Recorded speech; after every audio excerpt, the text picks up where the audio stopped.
José Martinez ne disait-il pas que la parole n'est pas faite pour couvrir la vérité, mais pour la dire?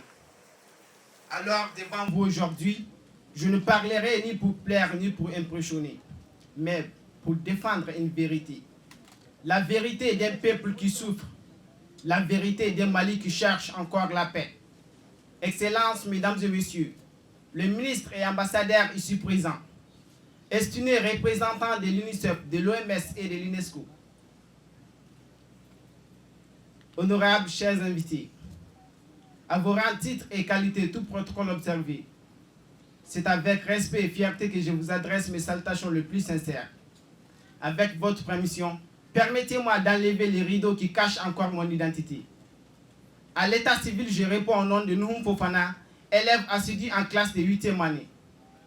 Passionné par les droits, dans un avenir proche, je rêve de devenir un avocat engagé, juste et incontournable pour ma nation. Car la cécité n'éteint pas la vision, elle éclaire la vérité. Et aujourd'hui, il sera question pour moi de réfléchir avec vous sur un sujet aussi essentiel que sensible. La paix se construit-elle par la force ou par le dialogue? Mesdames et messieurs, peut-on vraiment éteindre un incendie dans les cœurs des hommes avec l'avantage des flammes? Peut-on guérir la haine par l'avantage des violences? La réponse est claire. Non. Amadou Nkrumah disait, la guerre même juste reste un crime contre l'innocence. La force brise des os, impose le silence des armes, mais ne convainc jamais un esprit. La force détruit des maisons, le dialogue reconstruit des nations. La force fait taire les voix, le dialogue redonne la dignité.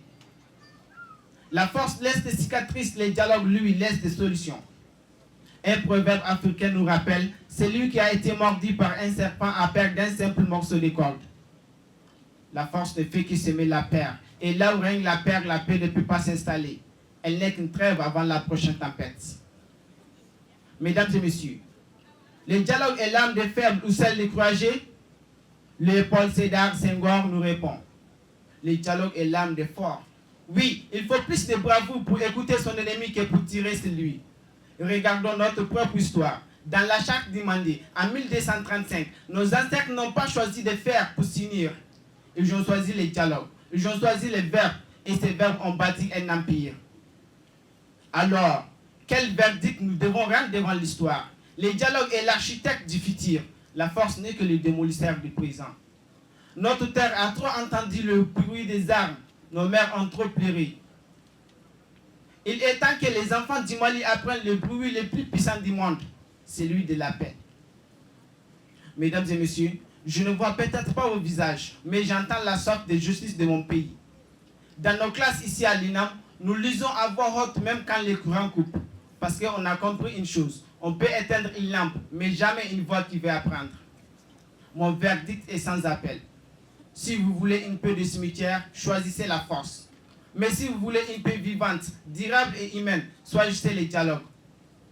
Car c'est lui seul qui peut bâtir un avenir où chaque enfant du Mali peut espérer. Certes, je ne vois pas, mais de mon cœur, je vous vois.